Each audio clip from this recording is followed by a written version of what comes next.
this is Aishwarya Goyal I'm Nilesh Agarwal. from Towards Scaling Inference. Towards Scaling Inference is a place where you can learn about ML deployments from zero to scale. We are very excited to have Nima from Mosaic with us today. Nima is the CTO of Mosaic, an AI-powered resource management and workforce intelligence software. He comes with over a decade of experience in tech and has also previously worked with companies like Microsoft, Mark 43, etc. Thank you, Nima, for joining us today. Yeah, thank you. Hello, everyone, and great to be with you on this call. I'm happy to discuss AI and what's going on in the world these days. Awesome. So we would like to start the interview, Nima, with the first question, where could you provide some specific use cases of how Mosaic's AI technology has helped your customers? Yeah, definitely. So in Mosaic, we are helping our customers make better data-driven decisions. And data-driven decisions are these days being boosted and enriched by AI, and especially generative AI tools that we are using. In our specific case, AI is helping our customers to make better decisions. And these decisions are based on what they are forecasting to come up or what they have seen so far, and they want to adjust the existing plan to match the changes that have happened. So in a sense, you want to see them as personalized decision points based on what they care about at that given time. These decisions are about schedules, financial points, and staffing. Got it, got it. And is Mosaic AI-powered software built on top of third-party APIs, or is it a custom solution developed in-house? Yeah, that's a great question, and it's very hard these days to start something from scratch and not utilizing existing services, especially around the AI, which is very fast-paced, very forward-looking. It's going to you're either on the side of you made investments in a service for making an AI model, and you're ahead of the market, and your investment is going to make you look great, or you're just 2 months late, and your investment is going to make you look like somebody that should just scrap all the work and go for something out of the box from another service provider. It's a fast moving, and the key here is to adjust as quick as possible. So if something that you're building is now offered by a third party, you should just jump into it if it's addressing needs that you have. And that's what we are doing constantly. We have some in-house models that we are using for our services, and some of the investment that we are making, we just realized that it's not going to be ahead of the market. So we just scrap the project and accept the loss and move on to the next project and make the investments there. So if I want to give you a few examples, when you look at the recommendations and how you want to provide segments and some inference from the text that you have, we had some early leap into this problem that we were solving, and we were building it on top of the open source libraries that are out there on open source models, but soon we realized that it requires heavy investments. And when we do have that heavy investments, the benefit that we get is not going to be an order of magnitude better. It's going to be marginally better, and it's better to just switch away and use some out-of-the-box solutions and put our investment somewhere that there's no alternative solution. No, that's pretty interesting, Nima. And for like the models which you have like customly built, right? I just wanted to understand like your process from like data collection up to deployment, right? How does the whole process work like? Like how do you get the ingestion part? How do you train it? And then like how do you look at deployment? Yeah, so it's let me describe a little bit more information about the problem that we are solving. That's going to help us in understanding how we are deploying these models. So we are helping customers understand whether their project's timeline and budget are shifting. And we have good amounts of historical data for each individual customer that we are utilizing it to help them make plans better. And these are segmented by different customers. So the privacy is in mind while we are going through this. And when we are looking at data, essentially all the historic information that we have about a specific customer is going to help us train the model that we want to make for that specific customer, because the projects that you as a customer are working on are different from a similar company that is working on the same segment but with different staff, and the scheduling and the budgeting data is different. So we start with sometime in the past, and we help the model get trained on the old data, and then utilize the data that we have about the year after, still in the past, to see how accurate it gets. And as we are getting towards the more current date, we are expanding the training data, and we are expanding the staff and the personality and the skills that they have to come up with a better schedule and better understanding of whether this project timeline is at risk. Sometimes these models that we are training are going to have great results for, and this is one of the challenges that we have with data. The connection between different data points in the data set that we were giving to the model were not clear. It was more of like not even secondary. It was on the third level. They were connected together and they were giving inference. So the model that we were training was giving great results for the old data, but when it was coming down to the current data, it was not performing well. So to solve the problem, and going to the question that you asked about how we are deploying this to production, we started moving towards, instead of deep learning models, we moved towards hyper optimization and adjusting the coefficients based on the data that we were getting from the live usage. So most of the time in our specific case, think about resource planning and workforce intelligence optimizations. You're talking about helping the model understand what you already know about a business, and asking it specific questions. If you leave it to the deep learning model to come up with the answers that you're expecting, it's going to take it a long time, and it's going to ask for you for filling a lot of empty data points that you don't have in the system.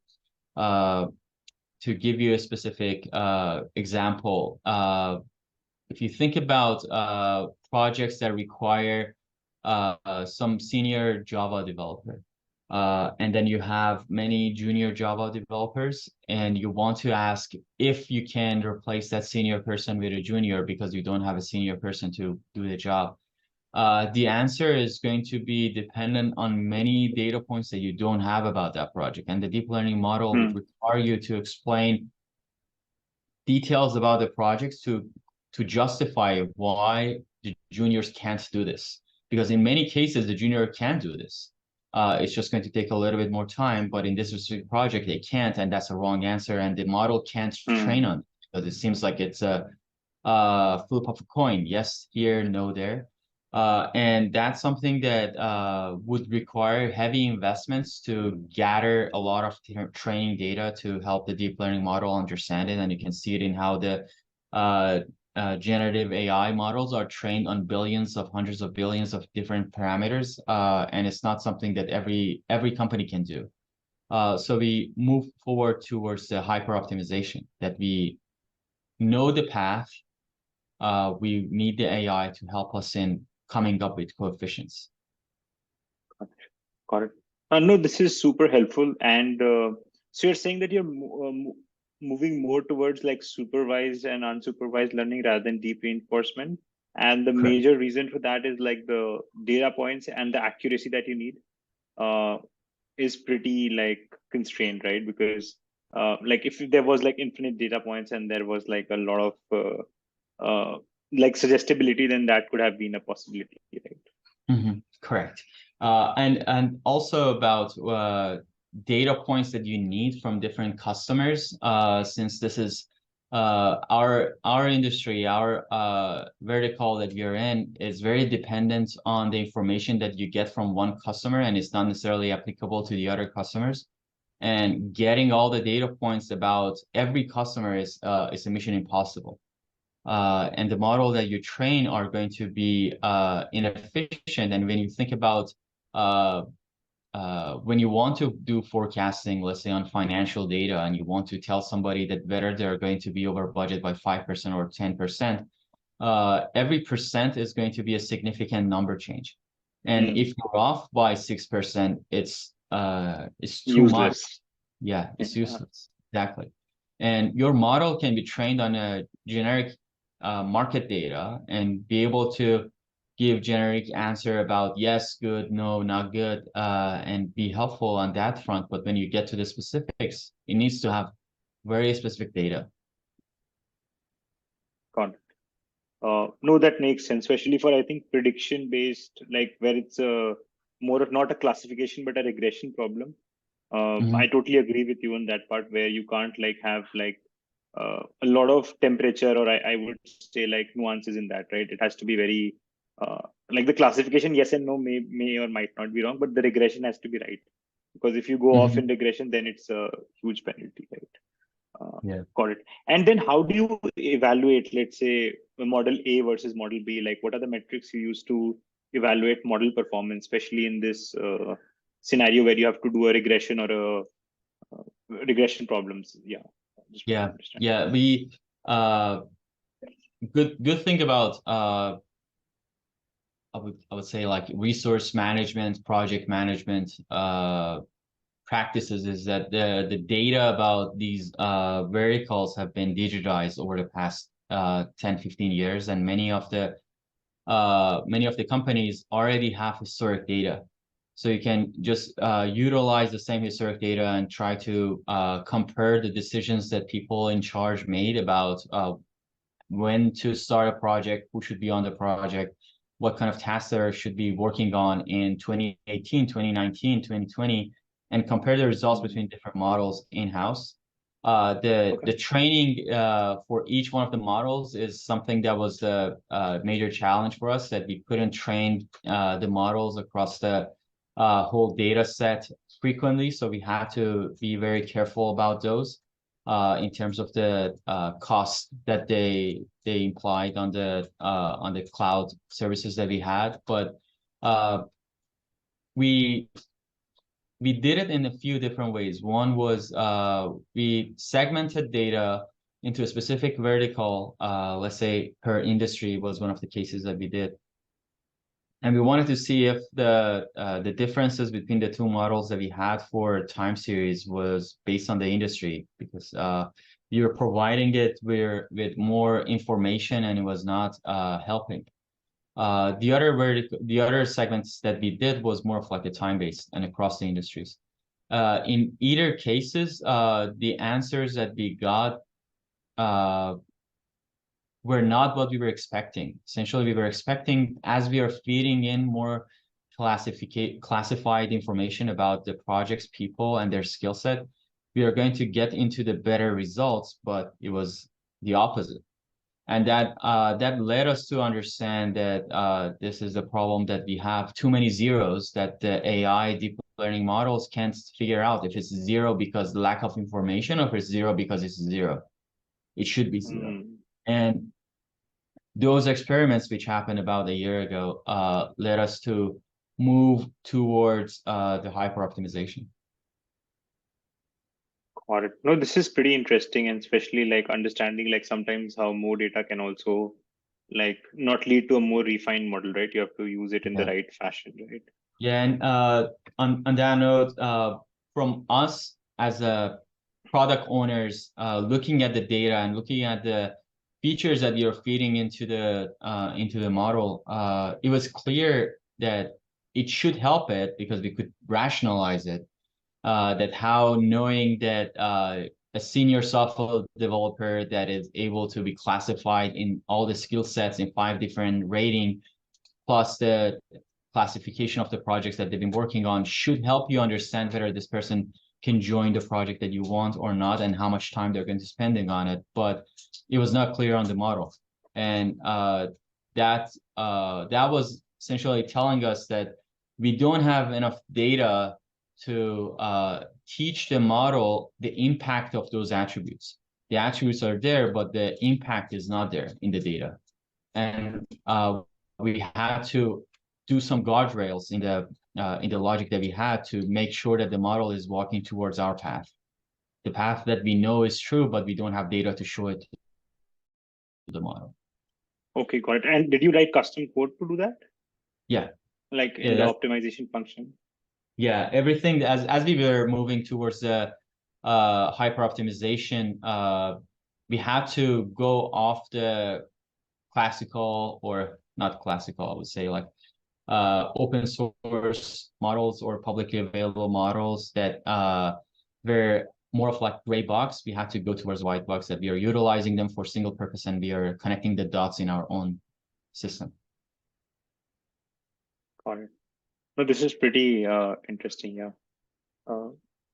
So yeah, just one more follow on for this. So also just wanted to understand a little bit more on the like challenges, more specifically on the deployment part, right? Let's say once you had these AI models ready, what were the changes that you faced in like deployment of these models, like, and then like what was the frequency by which you used to retrain this model? Because I'm assuming that you get customer data in batches, right? Or maybe like after, let's say, a month, you will relook at the data, right?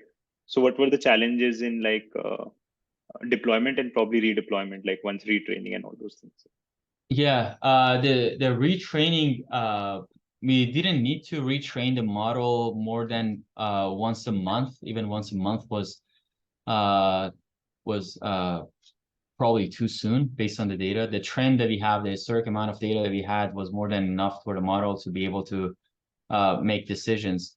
In terms of the how we were challenges that we had on deployment to production, there's always the challenge of how your response time is adequate for production. On the developer environment, most of the time the devs are trying to train the model based on subset of data and then get the responses back from the AI models in a way that they can I would say like add additional attributes to the query to be able to get the data that they want. And when you go to production, the amount of queries that are coming in are a different order of magnitude. And sometimes we had challenges that what they had as a warmed up service was not warmed up enough. And we had to change the way that we were sending queries. Specifically, one of the challenges that we had was with Redshift, that it was not great for the way that we were utilizing Redshift for storing our enriched data about the features, with the way that it's putting logs on the table. It's not friendly to many writes, which is usually the case when you have many customers that are changing data and you want to write and adjust the attributes and feature set that you have on the table. So we had quite a few challenges that were not about specifically train the model. It was more about utilizing and using the already trained model and enriching the queries based on the features that the model needs, and doing that in a short amount of time. Got it. No, I think these are some very interesting insights from technical standpoint. Now, just wanted to understand now from the user perspective, right? So, what benefits have your customers seen since you implemented like the AI powered solution? Like, how have they measured the ROI part? Yeah, the users are if you I need to answer this question with an analogy.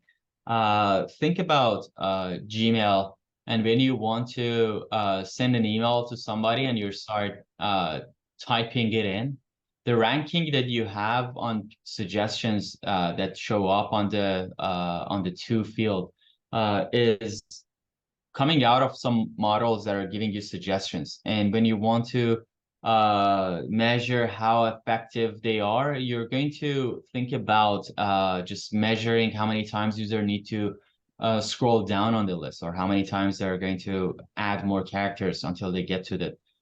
From the user specific perspective, it's not a significant boost. It's more of like stickiness of the product. And that's what we are getting from our customers too, that it's not that they are going to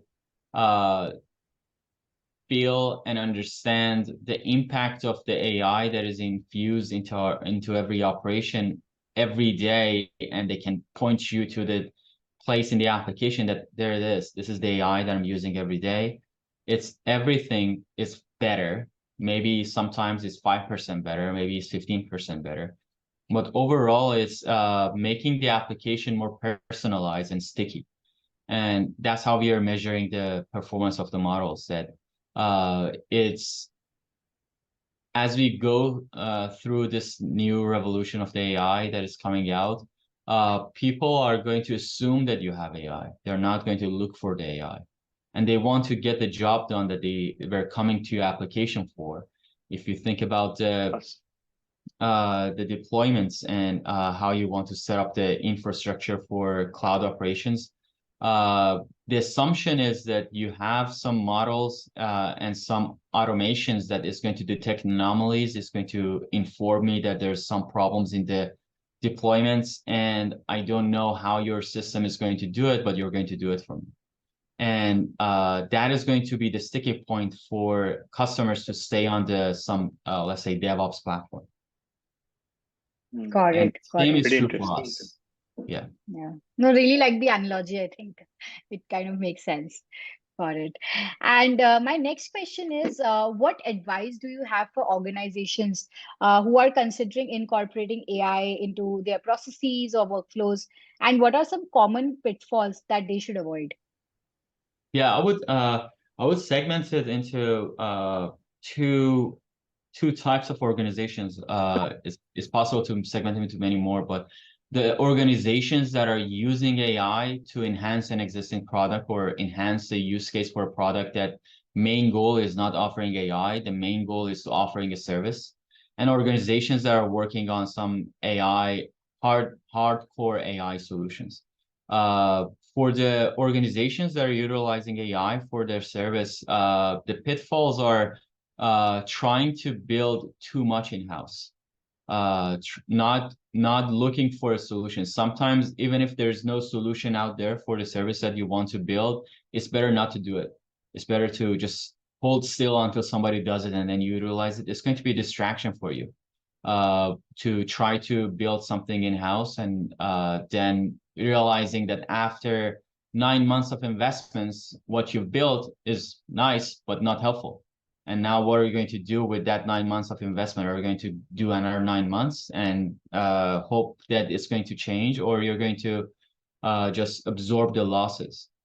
It's a tough path. And I would recommend that the leaders and people who are building services that want to utilize AI to be on top of the market trend. Try to find the new service that is helping them do what they want to do, and see how they can use that instead of building in-house. It's more of like a buy, don't, it's more of like a, if you're asking whether you should buy or build, what you should buy.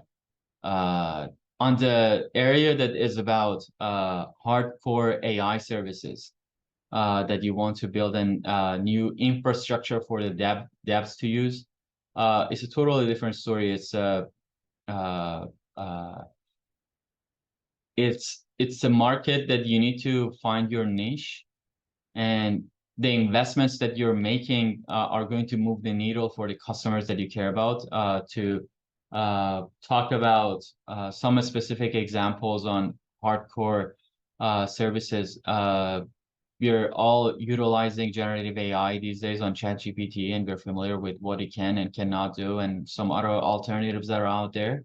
One specific niche that has caught many by surprise is the dev and dev services by generative AI. And you can find more specific specific niche, even in that dev environment, in the DevOps, that there's huge potential for doing more with generative AI and training models around infrastructure and needs of different scenarios with DevOps, that building a hardcore model is going to have huge benefits. And many people are going to look for it to use it. And whether you should invest more and how you should invest more on those services is a great question that many companies have data sets that you can use to train data. And of course, you're going to have some challenges in terms of the how useful your service is, and you need to have the say guardrails on that. But the trend is towards niche market, specific use case, hardcore AI services that other companies are going to utilize. If you go back to this hardcore model, generative AI for DevOps services, if you build that service, there are many cloud providers that would utilize that service. Agreed, agreed. No, I think this is a great insight. Finally, my last question is, what are your top three generative AI companies, who have incorporated AI in a really good fashion, and why do you like them? Yeah, top three. That's a tough one. Number one is GitHub. It's amazing how they could tap into generative AI solutions early on, and how they could utilize the early knowledge that they had, that the best use case for this is developers, into building products around it and be ahead of the trend, be ahead of the market.